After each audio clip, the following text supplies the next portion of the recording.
Breaking news. కట్టుకున్న భార్యనే కడతెర్చారు. వదినపై మోజుతో ఇల్లాలిని మట్టుపెట్టారు. ఈ దారుణం హైదరాబాద్ లో జరిగింది. భద్రాద్రి కొత్తగూడెం జిల్లా పాల్వంచుకు చెందిన సాహితీకి ఖమ్మంకు చెందిన రేగుల అనిల్ కు కొన్నేళ్ల క్రితం వివాహం జరిగింది. అనిల్ పోలీస్ డిపార్ట్మెంట్ లో విధులు నిర్వర్తిస్తున్నాడు.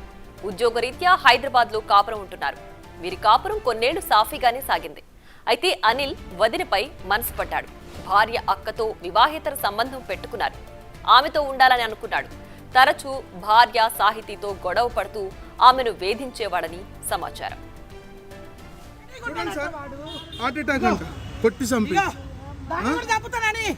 దాన్ని కూడా చంపుతానని ఎంబడిస్తాడమ్మ వాడు.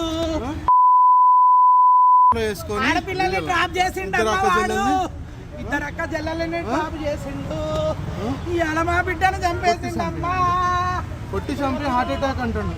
హార్ట్ అటాక్ అని చెప్పిండు. హార్ట్ అటాక్ అయ్యా ఫోన్ నేనే చేసినయ్యా. మాకు ఫోన్లు చేసి కూడా ఎవ్వరు చెప్పలేదయ్యా. వీళ్ళ చుట్టాలు చేసి కూడా చెప్పలేదు. ఒక్కడు వాసన చనిపోతే ఫోన్ చేస్తారు కానీ వీడు చేయరా. డీజీపీలో పనిచేస్తే ఆఫీస్లో పనిచేస్తే ఇట్లనా?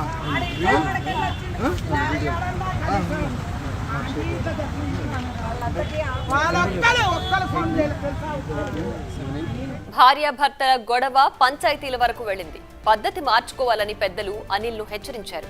అయినా అతని ప్రవర్తన మారలేదు.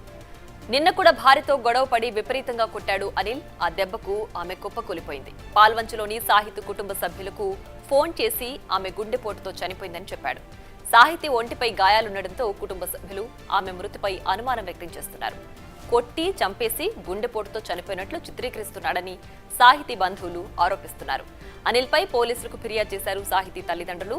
కేసు నమోదు చేసిన పోలీసులు అన్ని కోణాల్లో దర్యాప్తు చేస్తున్నారు. ప్రస్తుతం అనిల్ పరారీలో ఉన్నాడు.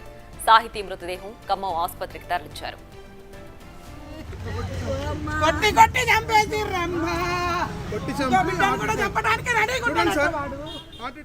ఇక మరింత సమాచారాన్ని మా ప్రతినిధి భాస్కర్ అందిస్తారు. భాస్కర్, చెప్పండి, భర్తే కావాలని చంపేశాడా లేదంటే నిజంగానే గుండెపోటుతో చనిపోయిందా సాహితీ?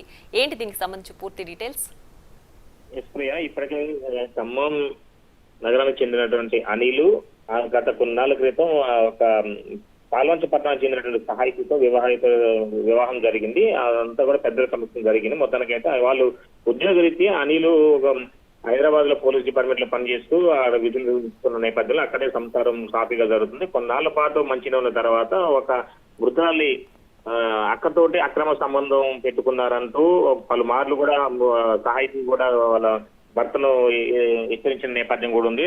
అనంతరం తల్లిదండ్రులు కూడా ఈ విషయం తెలపడం, తనతో గొడవబడిన ఘటనలు కూడా పంచాయతీలు పెట్టుకున్నారు. అంతా జరిగిన తర్వాత సంసారం సాఫీగా జరుగుతున్న తరుణంలో మరలా ఆయన ఒక్కర బుద్ధి బయటపడడంతో సాహిత్యంతో ఎట్లయినా అంతమొందించాలని ఒక పథకం ప్రకారమే ఆమెను హత్య చేసినట్టుగా కుటుంబీకులు చెప్తున్నారు. ఫలితంగానే నిన్న సాయంత్రం ఉదయం నుంచి మధ్యాహ్నం వరకు గొడవ జరిగినట్లుగా వాళ్ళకు కుటుంబీకులు ఆరోపిస్తున్నారు. తర్వాత దెబ్బలు తలలేకనే భార్య సాహితీ ఒక్కసారిగా అస్వస్థకు పడిపోయిన తర్వాత చనిపోయిందని నిర్ధారించుకున్న తర్వాతనే పాల్వంచలో ఉన్న సాహితీ తల్లిదండ్రులకు ఫోన్ చేసి గుండెపోటుతో మరణించిందని ఆయన నమ్మించే ప్రయత్నం చేశారు. అనుమానం వచ్చినటువంటి తల్లిదండ్రులు మృతదేహాన్ని పరిశీలించగా ఒకసారిగా ఒంటిపై ఘాట్లు ఉండటంతో వాళ్ళంతా కూడా రోధిస్తున్న నేపథ్యం అవుతుంది. ఫలితంగా అక్కడ నుంచి మృతదేహాన్ని ఖమ్మం తీసుకొస్తున్న తరుణంలో ఒకసారిగా పాల్వంచ కావాల్సిన నేపథ్యంలో పాల్వంచ కాకుండా ఖమ్మంలోనే ప్రభుత్వ ఆసుపత్రికి తరలించి అక్కడ నుంచి సాహితీ తల్లిదండ్రులు టూటౌన్ పోలీస్ స్టేషన్ కి ఆశ్రయించారు. మృతుడి ఘటనకు సంబంధించి వివరాలు అంటే పూర్తి దర్యాప్తు జరిపించాలి. అనుమానం ఉంది తన అక్రమ సంబంధంతో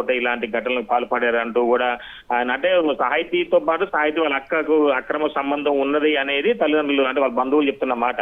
కానీ మొత్తానికైతే ఈ యొక్క ఆమెను ఎలాగైనా అడ్డు ఉందనే ఒక నేపంతో తనను అడ్డు తొలగించుకోవాలని ఘటన కారణం అనేది బంధువులు ఆరోపిస్తున్నారు. మొత్తానికైతే ప్రజెంట్ అనిల్ మాత్రం పరారీలో ఉన్నాడు. అతను పోలీస్ డిపార్ట్మెంట్ డీజీపీ కార్యాలయంలో ఒక విధులు నిర్వహిస్తున్నట్టుగా తెలుస్తుంది. మొత్తానికైతే అతను ప్రోద్బలంతో